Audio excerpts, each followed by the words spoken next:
gentle ambient sounds of wind over pine trees, distant ocean waves. Welcome to this special edition of our series, where we take you on an immersive journey into history. Welcome to this special edition of our series where we take you on an immersive journey into history. Imagine yourself transported back to the icy landscapes of northern Europe around the year 900 AD. You're standing in a small village composed of a few dozen houses huddled together for warmth against the endless winter. The buildings are constructed from wood, turf and stone, and the only light emanates from within the homes themselves. As the sun sets early, casting long shadows across the frozen ground, you can hear the murmurs of people going about their evening routines inside these dwellings. There's the low murmur of family members sharing stories, the rhythmic clang of a blacksmith working late into the night, and the comforting drone of women spinning wool. Outside, the wind whistles through the cracks of the houses, carrying with it the scent of snow and the promise of another bitterly cold night. This is life in a Viking Age village. Now, I'm going to tell you a story, but it's not a story of fierce battles or daring raids. It's a story of those who toiled in the shadow of the mighty Vikings, the enslaved people whose lives were the backbone of Viking society. You are now a thrall, a slave whose existence revolves around the whims of your master. Your days begin before the sun peaks over the horizon and end well after it dips below the snowy peaks. You work alongside others in the fields, planting what little can be grown in this harsh climate. In the winter, you spend your days mending nets and making rope, your fingers raw from the rough fibers. Evenings are spent in the communal hall of your master's house, tending to the fire, cleaning the floors, and listening to tales of adventure and conquest from the men who dare to raid faraway lands. Sometimes you catch snippets of conversation about distant shores with warmer climates and plentiful treasures, places your master dreams of plundering next. The thralls have no rights. They can be bought and sold, forced to marry, and their children born into servitude. Yet there are moments of joy. When the northern lights dance across the sky, you gather with other thralls around a small fire, sharing stories and songs of your homeland, a place you may never see again. The story of the Viking thralls is a tale of hardship, resilience, and the silent strength of ordinary people. Their lives were marked by hard labor, limited freedoms, and the constant threat of mistreatment. Yet they found solace in community, shared memories, and the hope of a better future. As I weave their narrative, I invite you to reflect on your own story and the stories of those around you. Recognize the strength it takes to endure challenging circumstances and the beauty of human connection in the darkest of times. Our journey takes us next to the rugged coastline of Norway in the year 1066. The North Sea roars beneath a sky heavy with rain, mirroring the turmoil in the heart of King Harald Hardrada. Once known as the Terror of the North, his reign has been a desperate struggle for power. Now, as he prepares to defend his kingdom against a rival king, Harald finds himself trapped between his past glories and the grim reality of his present. His gaze sweeps across the assembled warriors, each a testament to the martial prowess that made the Vikings renowned throughout Europe. There's Grim, the seasoned veteran, his face a roadmap of battles fought and scars earned. Beside him stands Astrid, her eyes blazing with the desire for glory, defying the expectations of a society that would confine her to domesticity. Young Thorkel listens intently, soaking up the wisdom of older warriors and dreaming of the day he'll earn his place among them. Their loyalty to Harald is unwavering, forged in the fires of countless conflicts, but even their valiant efforts might not be enough. As Harald leads his troops into battle, you'll feel the weight of the coming conflict. Every clash of steel, every roar of defiance echoes with the potential for tragedy. Victory is far from certain, and the consequences of defeat are dire. Can Harald, despite his years and waning strength, rally his forces to triumph? Will the bravery of his warriors be enough to secure their freedom? Or will they succumb to the relentless onslaught of their enemies? What's clear is that the outcome of this battle will have profound consequences, shaping not just Norway's future, but the very legacy of the Viking Age itself. Harald Hardrada's shield wall holds firm against the onslaught, but the relentless pressure shows signs of wearing them down. Around you, the bravest Vikings fall, their blood mingling with the mud on the battlefield. Yet still they stand, their determination a bulwark against the encroaching darkness. Suddenly, Astrid, with a warrior's cry, breaks from the ranks, charging towards the enemy like a vengeful Valkyrie. Her courage momentarily distracts the invaders, giving Harald and his men a precious moment to regroup. Seizing on this opening, Thorkel, guided by the call of duty and respect for his aging king, rallies the wavering troops, reminding them of their heritage and the glory that awaits if they prevail. Grim, with his battle-hardened wisdom, suggests a tactical shift, using the terrain to their advantage. The tide of the battle slowly begins to turn, driven by Astrid's, daring Thorkel's, rallying cries and Grim's strategic acumen. The enemy falters, sensing the shift in momentum. Just when it seems the Vikings might achieve a stunning victory, a contingent of fresh enemy troops arrives, bolstering the faltering forces. The battle rages anew, more brutal and desperate than before. As the sun begins its slow descent, casting long shadows over the field, both sides brace for the final onslaught. The fate of Norway hangs in the balance, teetering on the edge of a knife. Who will claim victory and shape the destiny of this turbulent kingdom? Only time, relentless and unforgiving, will tell. You find yourself standing in a mist-laden valley, the remnants of a long-forgotten civilization all around you. Towering burial mounds hint at secrets buried within, while ancient standing stones whisper tales of a bygone era. In your hand, you hold a worn piece of parchment, a map leading to a treasure trove of archaeological wonders. This is your guide to a captivating journey through the past. Your first stop is a meticulously excavated Viking ship, its intricate carvings a testament to the seafaring prowess of its creators. You can almost hear the splash of oars in the water and feel the surge of the wind as it cuts through the waves on its maiden voyage. Next, you stumble upon a beautifully preserved longhouse, its roof adorned with intricate knotwork depicting scenes from Norse mythology. Inside, you discover remnants of daily life, tools, toys, and even remnants of a feast, offering a glimpse into the everyday existence of our Viking ancestors. But the valley holds more enigmatic wonders. You come across a cluster of standing stones, each monolith a silent sentinel guarding secrets from a pre-Viking past. As you walk among them, you can't help but wonder about the rituals that once unfolded here and the spirits that might still linger among the stones. The climax of your journey is a grand chieftain's hall, its walls adorned with vibrant murals depicting scenes of war and legend. At the center hangs a massive runestone, its surface covered in cryptic runes that seem to hold profound knowledge from a lost language. As you decipher the weathered script, you realize you're uncovering a hidden history, a secret trove of knowledge that connects you to the very soul of the Viking Age. In the heart of this archaeological marvel, you find an intricately carved wooden chest. With bated breath, you lift the heavy lid and gaze upon a collection of artifacts so exquisite they seem to hum with ancient energy. Among them, a silver pendant depicting a snarling wolf, its eyes gleaming with untamed spirit. A bronze cauldron, perhaps used in rituals or feasts, its surface etched with mysterious symbols, and a runic alphabet carved on a slab of stone, offering a glimpse into the Vikings' understanding of the world around them.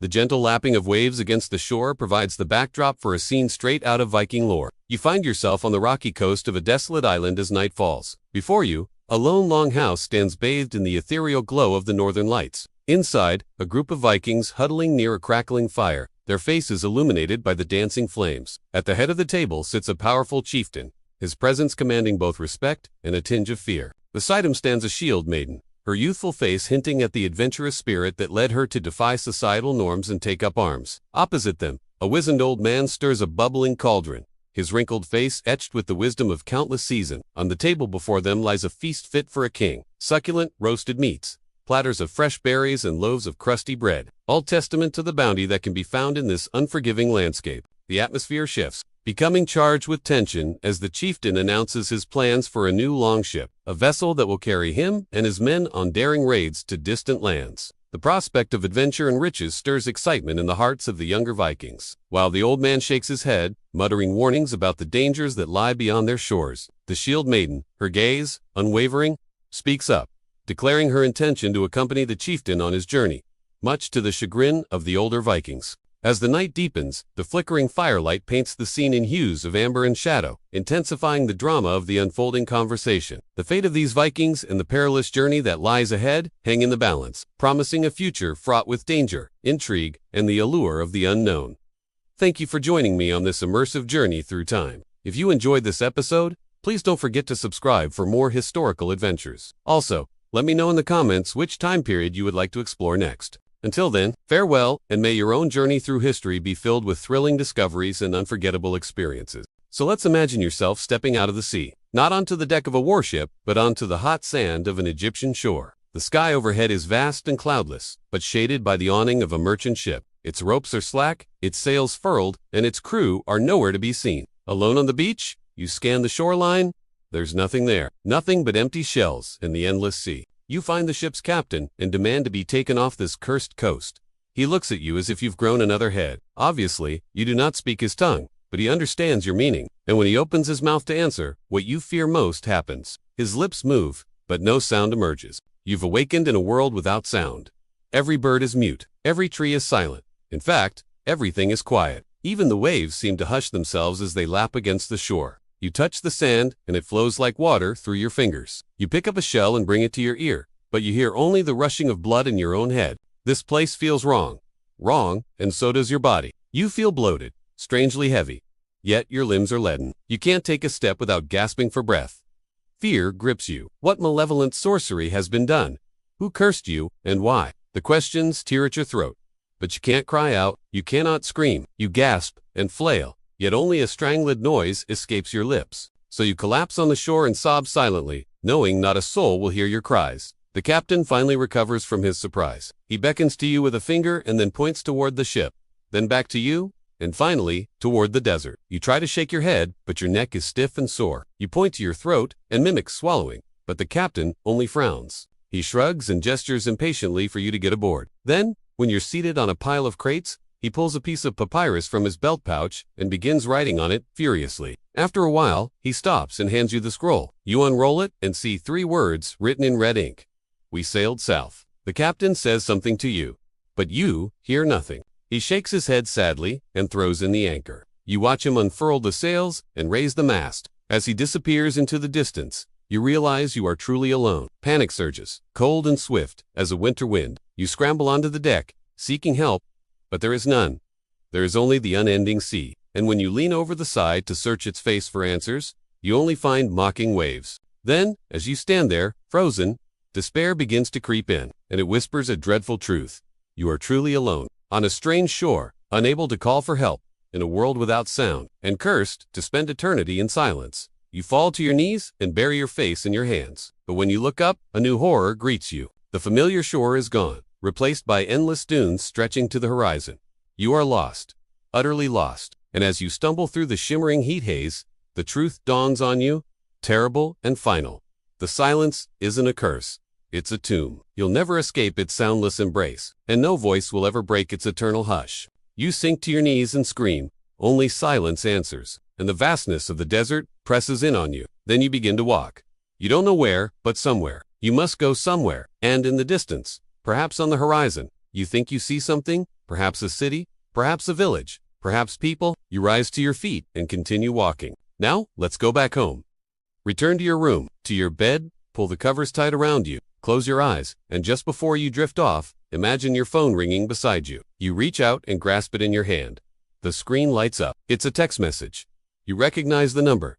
It's your best friend. You unlock the screen and read.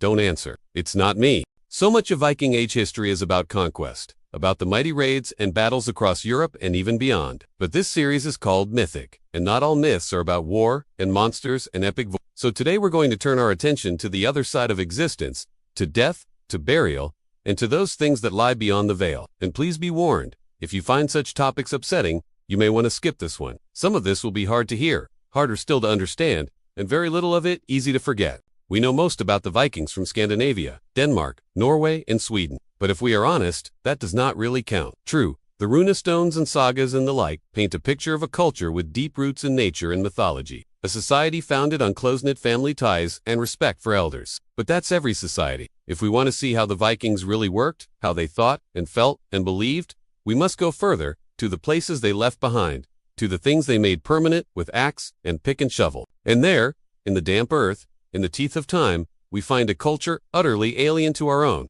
shaped by forces that we can no longer perceive. Let the world fall quiet again. The fires are out, the warriors are gone. And all that remains is what lies beneath the soil, in the far north, where winters are long and stone rises from mossy earth like the bones of giants. There are places where history sleeps. Sometimes, quite literally, archaeologists call them burial mounds. But to the people of the Norse world, these were more than graves. They were doorways, sacred thresholds between the land of the living and the realm of the unseen. Imagine walking through a windswept field in Norway or Sweden. The ground is uneven. The hills seem misplaced too, round, too deliberate. And then you realize, these are not natural hills. They are graves, raised to honor the dead. Kings, warriors, women of high standing, perhaps even. In one of these mounds, they found a ship, not wrecked or sunken but buried. Carefully, reverently, a full-size long ship, nestled into the earth, its curved prow pointing toward the sea. It would never again sail. This was the Seaberg ship, unearthed in 1904. It held the bodies of 2 women, possibly a queen and her handmaid, or perhaps a noblewoman and a powerful. They were surrounded by treasures, carved sleds, woven tapestries, cooking tools, and animals sacrificed for their journey into the next world. The ship itself was adorned with intricate wood, carvings, dragons, serpents, winding knots, silent now, but once full of meaning. Scholars debate what these symbols meant. Protection, passage, a warning, and then there are the runes. Simple looking, at first glance, sharp lines etched into stone, bone, or metal. But runes were not just letters, they were symbols of power. To carve a rune was to name a thing. To invoke it, there are rune stones along the roads in Sweden and Denmark that still bear these inscriptions. Thor blessed this stone. This was raised in memory of Bjorn, a brave man. He died in the east, fighting for silver. Sometimes the runes are straightforward, a name, a boast, a memory. Other times, they spiral into mystery, speaking of curses or calling upon gods whose names have long since faded from everyday use. Some runes mention the Valkyries, the chooser of the slain. Some invoke Odin, the All-Father, who gave up an eye for wisdom and hung for 9 nights on the world tree to learn the secrets of the runes. And some we still cannot translate. Then, there are the bog bodas, rare but unsettling. Preserved in peat and cold, still clothed, still eerily lifelike. Did they die in ritual, in punishment, or accident? The line between myth and history blurs here. We also find ritual sacrifices. In old texts, we're told that animals and sometimes people were offered to the gods. Horses, goats, even humans, hung from sacred trees or drowned in holy wells. But modern historians urge caution. Some of these tales come from outside observers, Christian chroniclers, who may have misunderstood or exaggerated what they saw. Still, bones and wells, carefully arranged, seem to whisper that something sacred occurred. And always, the presence of fear. The Vikings were not fearless. They believed in omens, in fate, in spirits that walked the edge of the woods. A world where the dead might walk, where trolls lurked in the mist, where dreams could carry messages from the gods or warnings from ancestors. Their rituals were not just for remembrance. They were for protection, for guidance, for power. For centuries, the Vikings lived under a sky full of gods. In the older Edda, a manuscript copied down by a single scribe in Iceland around 1270, we meet a pantheon that sounds like a dream. There is Thor, Lord of Thunder, wielder of the mighty hammer, Mjolnir, protector of mankind, slayer of giants. Beside him, his brother Loki, no god, but a trickster god, bound to the gods by blood, forever walking the line between good and evil, destined to betray them all at last. Alongside them, the one-eyed Odin, seeker of wisdom and knowledge, who traded an eye for a drink from the well of Mimir, hung on the world tree Yggdrasil, listening to the whispers of the universe, driving his 8-legged horse Sleipnir, leading the slain to Val. And beside Odin, Fricko, goddess of love and beauty, skilled in healing, master of witchcraft, and yet somehow the mother of Thor himself. And they have neighbors, too. The Vonir, a tribe of fertility gods with a taste for magic and wildness. Frey and Freya, children of the Vanir god, Ina. He is lord of the sun, she of the moon, both gifted with awesome powers, beautiful beyond measure, both destined for great sorrows. And there are others, Woden, god of wisdom, Boulder, radiant light, Sif, fertile earth, and yet others, maybe hundreds more, each tied to places. 2 bloodlines.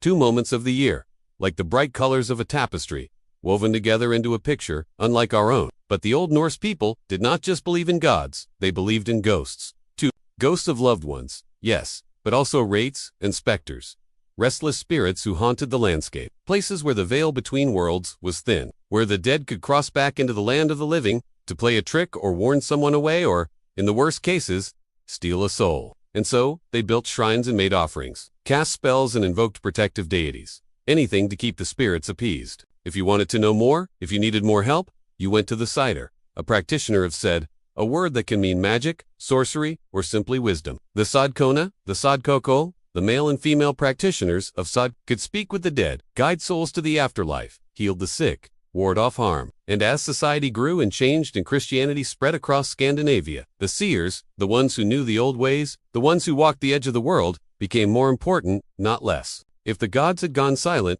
the seers were there to fill the void. In the end, though, the old ways didn't win. Norway, Denmark, and Sweden, like so many other kingdoms in Europe, fell to the missionaries and conquerors. But here's the thing, no matter how many churches rose, no matter how many temples were destroyed, no matter how many bones were dug up and tossed aside, the old beliefs didn't go away. They seeped into the stones, hardened into the landscapes, lived on in the memories of the people. Long after the last Viking had sailed to the west, long after the gods had gone silent, the old Norse people kept doing what they'd always done. They honored their dead. They appeased the spirits of place. They bargained with forces older than themselves because they knew what we're only beginning to understand now, that this world and the next are closer than we think. that the boundary is thin and the consequences dire, and so they made sure to tread carefully, always careful. As always, thanks for watching. Thanks also to our supporters. You are all amazing, and if you would like to support us directly, you can head over to our support page. Until next time, remember, the old ways are not forgotten. Welcome to the Viking Longhouse, a place of feasting, fighting, and everything in between. In this series, we explore life in the world of Vikings. From raids and battles to feasts and family life, we bring you immersive experiences that let you feel what it was like to live during this incredible historical period. Today, we celebrate the Winter Feast, a time for community and contemplation. So grab your mead horn, find a seat, and get ready for an evening of camaraderie. The ground is frozen now. The days are short. The sea lies still beneath a skin of gray mist. And across the northern lands, the people turn inward. They gather close to hearths and hear the saga singers take. They turn to games and gossip. They dance and they drink, drawing strength from each other's company. There is little work to be done before the new year. So let us come inside.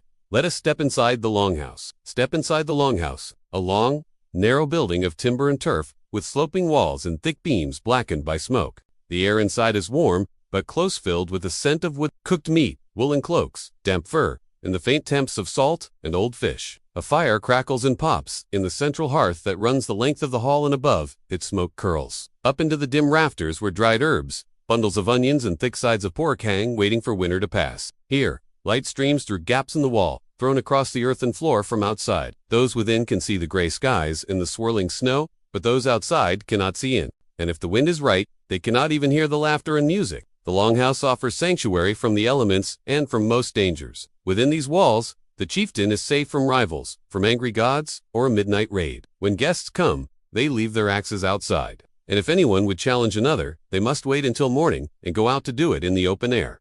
You will not find such freedom in any other place. You sit low to the ground, near the edge of the room, a bench, perhaps, or just the packed dirt floor. You are not important. Here, not a warrior, not a chief. You have nothing to prove here. You are not judged for eating scraps with your hands or finishing a dish meant for another. You are not judged for how much you can drink or how loud you can boast. Tonight, everyone is equal. Everyone is welcome. The feast is for winter and for survival. It marks the passing of time, the goodwill of the gods, the turning of the year. Ahead lies the dark half of winter, a time for rest and planning, a time for reflection and dreaming of warmer days ahead. There are no insults here, only conversation, no challenges, only companionship. As long as you contribute what you can and take what you need, no one will begrudge you your place here. And even if you have nothing to give, no one will take what you have. At the head of the room, near a raised platform, sits the chieftain wrapped in heavy wool, with silver rings at his arms and a carved drinking horn at his side. He is the first to eat and the last to finish. He serves and accepts thanks. He offers and receives oaths of loyalty. He watches all who enter and leave his hall. He decides who is welcome and who must be sent away. His face is lined, weather-beaten, but proud. His hall is full. His land endures. His people remain. You eat slowly. Roast meat and spiced wine are set before you. There are platters of bread and cheese, bowls of fruit and nuts, tankards of ale and mead. You take only what you need. Nothing is wasted. Your stomach fills, and then you push your bowl away. Let me tell you a story about a dragon, a great beast that flew through the sky, breathing terror and fire upon the men of Midgard. No man could stand against its fury. The gods themselves feared its wrath. But when the world seemed doomed, a hero named Sigurd stepped forward. He sought out the dragon's lair and fought with tooth and claw until it fell. And when Sigurd had slain the beast, he discovered that his heart was filled with gold. The king gave the treasure to the gods, and they used it to make the most beautiful goblet in the world. It was made of pure gold, inlaid with precious gems and crowned with a dragon's head that seemed alive. Every year at Yule, the gods drank from this cup to honor Sigurd's courage and the return of the light. And every year, when the Yuletide came, men would gather together and drink and tell stories. They would tell stories of heroes and gods, of monsters and magic, of love and loss, and of hope and renewal. And as the stories were told and retold, they became a part of the people. They lived on in the memories of the old and became the dreams of the young. And so it is that we remember the stories of our ancestors today, just as they remembered the stories of theirs. For stories are the lifeblood of our culture, and they bind us together across the generations. As long as we keep telling them, the heroes of old will never die. You lean back against the rough wood of the benches, and a fire crackles and pops merrily nearby.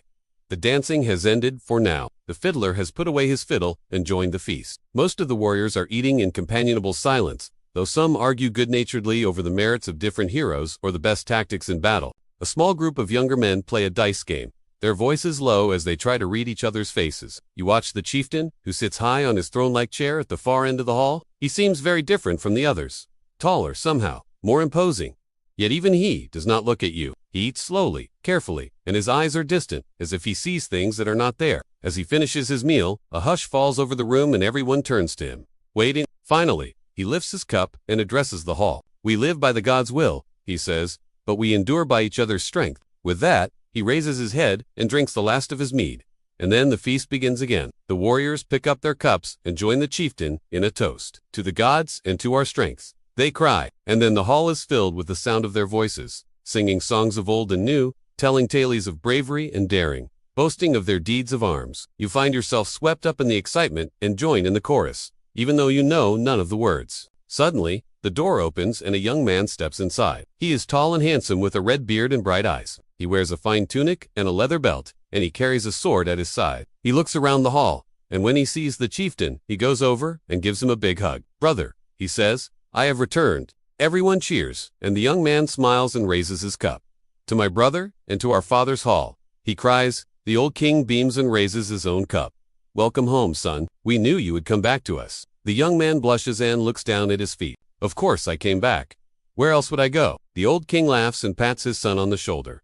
"That is the spirit. Now sit down and eat, and tell us all about your adventures." And so the feast goes on late into the night, filled with laughter, song, and the joy of reunion. When the feast is done, there are scraps of food left on the platters, and you leave the scraps for the dogs. The chieftain rises from his seat and announces that the first draft of mead is ready. Everyone cheers and rushes to fill their horns. The chieftain raises his horn, high above his head. "For Odin, the Allfather," he cries, "for wisdom and victory," and everyone else follows suit. "For Odin," they shout. After the toast, the drinking continues late into the night. You watch the fire sputter and die down in the hearth, and the darkness deepens in the corners of the hall.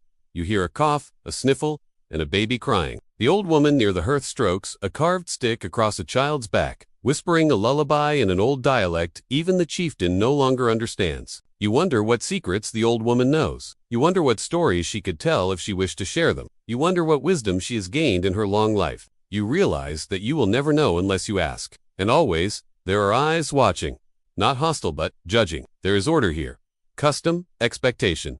If you are a guest, you are expected to contribute a tale, a song, a service. If you are part of the household, you must obey whether serving food, minding the fire, or tending to the goats before dawn. This is not a carefree gathering. It is full of ritual, of status, of unspoken rules. You don't know them all, but you try your best to follow them. The chieftain speaks little, but when he does, everyone listens. He may settle disputes. He may propose a marriage. He may announce a coming raid in the spring. He may simply raise his cup, and all fall silent. "We live by the God's will," he might say, "but we endure by each other's strength." The night deepens. A skald stands, his voice worn but confident. He recites from Memorino writing, no Pazan ancient saga, perhaps even of Harald Hardrada, or a hero like Sigurd the Dragon's Lair. You don't follow every word, but the rhythm soothes you. The language rises and falls like the sea. Outside, the snow has begun again. Somewhere, a hound shifts. A baby cries. A bowl is refilled. The longhouse breathes like a living thing, and you begin to understand. This is a place of safety. This is a place of solace. This is a place of kinship, and you are welcome here. You are welcome here. You are welcome here. The ground is frozen now.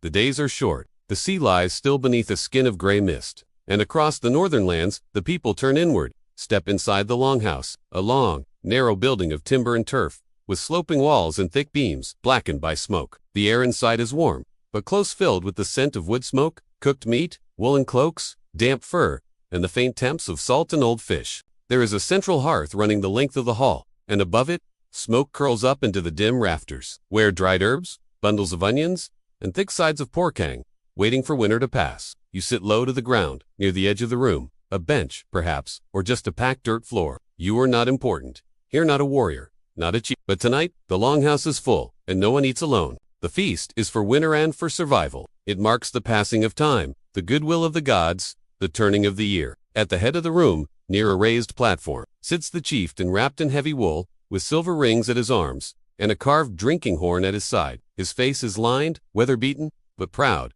His hall is full. His land endures. His people remain. You eat slowly. There is roasted lamb tonight, a boiled stew of barley and root vegetables, seasoned with what little herbs could be gathered in the warmer months. Flatbread, baked on stones, coarse but filling, and mead sweet, fermented honey wine poured from clay jugs passed, hand to hand. The warriors closest to the chief didn't eat more, drink more, speak louder. Their voices echo off the timber walls, telling stories of raids, of storms, of narrow escapes in the fog. Laughter follows. Then, silence, and someone begins to sing.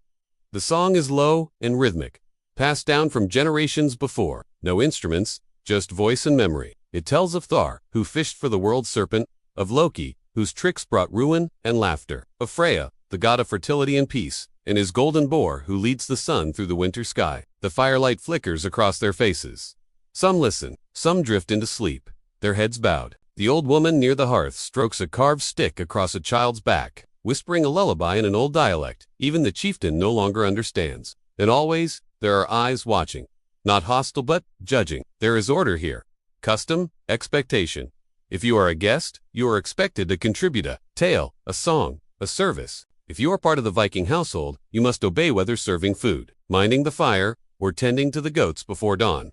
This is not a carefree gathering. It is full of ritual, of status, of unspoken rules. The chieftain speaks little, but when he does, everyone listens. He may settle disputes. He may propose a marriage. He may announce a coming raid in the spring. He may simply raise his cup, and all fall silent. We live by the god's will, he might say, but we endure by each other's strength. The night deepens. A skald stands, his voice worn but confident. He recites from memory, no writing, no pause, an ancient saga, perhaps even of Harald Hardrada, or a hero like Sig. You don't follow every word, but the rhythm soothes you. The language rises and falls like the sea. Outside, the snow has begun again. Somewhere, a hound shifts. A baby cries. A bowl is refilled. The longhouse breathes like a living thing.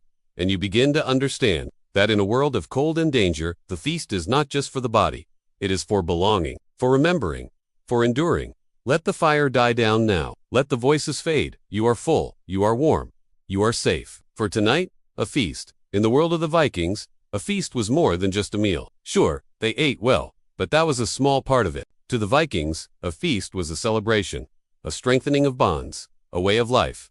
They feasted to honor the gods. They feasted to welcome guests. They feasted to show off their wealth. And most importantly, they feasted to survive the winter. When you entered the longhouse, you sat low to the ground, didn't you? The longhouse was the center of Viking life. It was where the community gathered to eat, to sleep, to tell stories, and to plan their raids. At the head of the room was the chief. He was the leader of the community, and he was the one who would decide when it was time to feast. The chieftain was a big deal in Viking society. He was the one who led the raids, who made the laws, and who settled disputes. He was also responsible for protecting his people, and he did everything he could to make sure that they were prepared for whatever came next. In the Viking Age, there were three types of feasts. The Christmas feast, the feast held in the summer solstice, and the harvest feast. Each one had its own special meaning, but they all followed the same basic pattern. The most important thing about a Viking feast was the food. They ate a lot of it, and it was usually pretty good. Roasts, stews, breads, cheese, and fruit were all common items on the menu, as were fermented beverages like beer and cider. And then, of course, there was the mead, sweet fermented honey wine, which was often served at special occasions. Mead was made by adding yeast and water to honey and letting it ferment. It was a popular drink among the Vikings because it was strong and it could be made in large quantities. After eating, it was time for entertainment. Music was a big part of Viking culture, and a typical feast might feature a bard singing songs or playing an instrument. There were also storytellers who would regale the guests with tales of heroism and adventure. Sometimes there would be games like dice or chess, or there might be a wrestling match or a drinking contest. And if the mood struck them, the Vikings might break out into a dance. Now, let's talk about the dress code for a Viking feast. Men typically wore tunics and hose, while women wore dresses and aprons. Everyone would have their best outfit on display, and the chieftain would often wear special jewelry or a ceremonial helmet. Speaking of attire, let's not forget about the mead hall. In Norse mythology, the mead hall was a place of great feasting and celebration. It was said to be filled with the finest food and drink, and it was ruled over by the god Odin. So if you wanted to impress your fellow Vikings, you would do your best to make your mead hall as magnificent as possible. Overall, a Viking feast was a chance for the community to come together and celebrate their culture, their heritage, and their survival. It was a chance to give thanks for the blessings of the gods, and it was a chance to look forward to the challenges that lay ahead. If you ever get the chance to attend a Viking feast, don't miss it. It's sure to be an experience you won't forget.